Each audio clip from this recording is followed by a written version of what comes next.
This morning, a man with a weapon was reported on the roof of the Internal Revenue Service building. That roof overlooks the Department of Justice entrance, through which Attorney General Robert Kennedy passes several times a day. Police raced to the red-tiled roof of that 7-story building, found nothing. One officer from the tower of the adjacent old post office building says he saw, on the roof of the Internal Revenue Service building, a man with what appeared to be a weapon, but careful scrutiny has revealed nothing. We will be chasing shadows for a while. Mrs. Jacqueline Kennedy went back to his grave last midnight. Accompanied by Attorney General Robert Kennedy, she placed a sprig of flowers on the grave and spent several minutes there. In Dallas, Jack Ruby was indicted this morning. County grand jury has indicted him for, quote, murder with malice.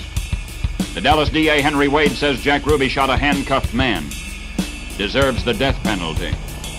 But San Francisco's criminal lawyer Jack Ehrlich, the real-life Sam Benedict, says he may defend Jack Ruby, pleading temporary insanity. Texas Governor Connolly is recovering at Parkland Hospital, as doctors had hoped he would.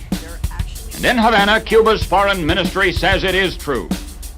Lee Oswald, the accused assassin of the president, Lee Oswald, tried to travel to Cuba last September. That he wanted to go from there to Russia. Oswald went to Mexico City and applied at both the Russian consulate and the Cuban consulate for permission. His application stated that he had lived 3 years in Russia and that he was a communist. But when they told him there'd be a delay of 10 days to several weeks in processing his application, he angrily withdrew it and returned to the United States.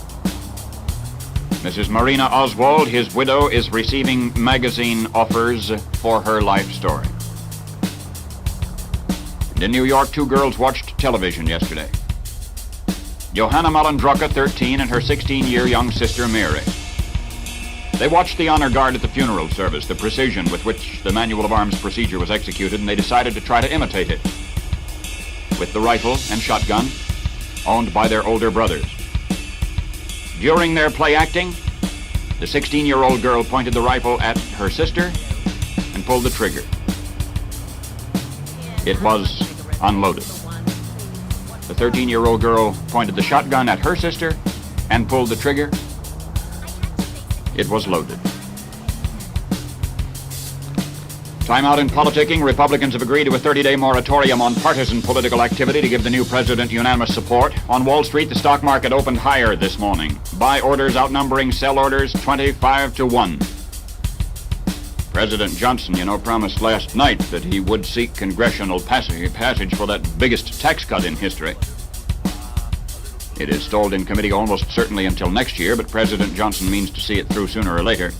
The president moved his office to the White House today, meeting with foreign leaders now, foreign leaders who are in this country. Tomorrow he's going to address a joint session of the Congress. One of today's meetings, Soviet Deputy Premier Mikoyan, and I understand Mikoyan brought with him a personal message from Khrushchev for the new president, possibly seeking a summit meeting.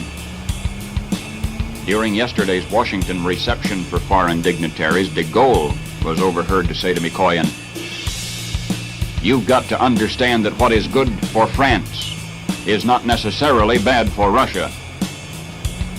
End quote. President de Gaulle is going home now, but he'll return to the United States next year to try to bridge the differences which recently have divided us. Fighting has erupted in central Venezuela today. Up to now, red rioting in that South American country has been limited mostly to Caracas near the coast. Last night, there was a 3-hour pitched battle between red guerrillas and troops for a premium prize in Puerto Cabello. You see, the troops were guarding an arsenal. And yesterday, these Castro-uniformed terrorists bombed 6 United States oil and gas pipelines in Venezuela. Well, here we go again. Marquette University students say they're going to dribble a basketball around Lake Michigan. From Kalamazoo, Michigan to Milwaukee, Wisconsin. They'll keep the ball bouncing until the Western Michigan-Marquette game December 7th. In the spotlight, Chicago's Blackhawks are becoming the New York Yankees of ice hockey, developing individual excellence. Of all the leading scorers in the league, the Hawks now have 3 of the top 4 and 6 of the top 10. Golf pro George Bolesta is dead. Member of a prominent golfing family in Tampa, Florida, himself a pro in Danville, Illinois, 45. The Railroad Arbitration Board this afternoon will rule on the union's demand to keep firemen on trains, and I believe the Arbitration Board will rule no. South Korea goes to the polls today. After 2 years of military rule, South Korea is electing a National Assembly today. Page 2. Today's Wall Street Journal comments editorially that many Americans have yielded to the hysteria they charge to others. That many Americans have yielded to the hysteria they charge to others. Many Americans, including commentators and congressmen and churchmen. A senator who sought to indict, quote, the people of Dallas. A Supreme Court judge who prematurely and erroneously blamed rightists for the president's killing. A newspaper of renown which blamed everybody. And the Journal goes on today to say that a dictator must move everywhere, secretly, and under heavy guard. But an American president is dead because he was so generally beloved and so universally respected by loyal Americans that he moved freely among the people. That the police did not check every window only because for so many years our presidents have moved freely among our people. There have ever been madmen in the world, but that does not discredit a city or a system. It is more than nonsense to say that the good people of Dallas, crowding the streets to honor a president, share a Marxist murderer's guilt. That's the essence of today's Wall Street Journal editorial. May an analyst analyzing the analyst said, just this word of my own, I've always known that we have a big league team of newsmen in Dallas generally, and at WFAA particularly. I trust everybody knows it now. Here is a potpourri of the day's news from page 3. Lawrence Welk recuperating from abdominal surgery in Santa Monica. Doing fine. Oh, Brendan Behan, the bibulous Irish playwright, is a father. 6-pound daughter. His wife Beatrice made the announcement. She said Brendan was somewhere celebrating. On the medical front, the government of Canada is launching a nationwide campaign to discourage cigarette smoking. The federal government of Canada decrees that the case against the cigarette has been proved. Incidentally, college newspapers have been thrown for a financial loss by the fact that cigarette advertising has been eliminated. Some have had to cut down the number of pages, but all have survived. I'm talking now about college newspapers in our own country. But you want to walk safe? Stay in Paxton, Massachusetts. I learned today that not one pedestrian has been killed in Paxton since the town was incorporated in 1765. Miami known sex offenders are being rounded up.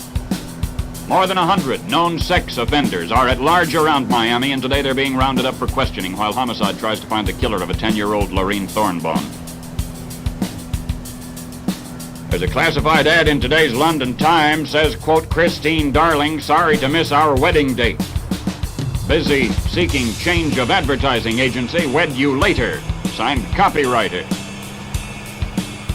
The new general of the Salvation Army, Frederick Coots, says the Army's trumpets and tambourines are going to be augmented by electric guitars.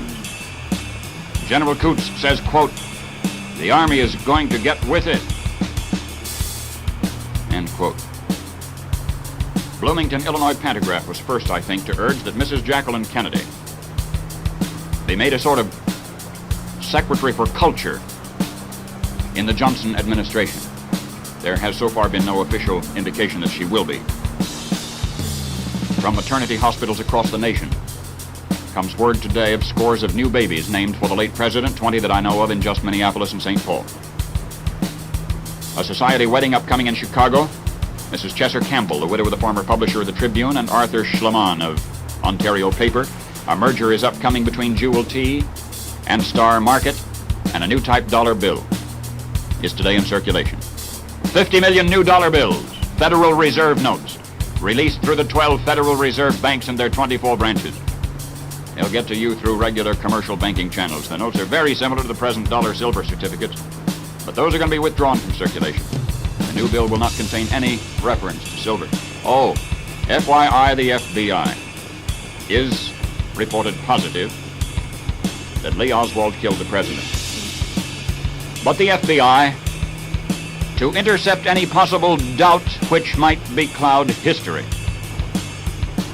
is building all available evidence into an irrefutable case. President Johnson has promised that all of the facts which the FBI is presently uncovering and putting together will be made public. Paul Harvey. Good day.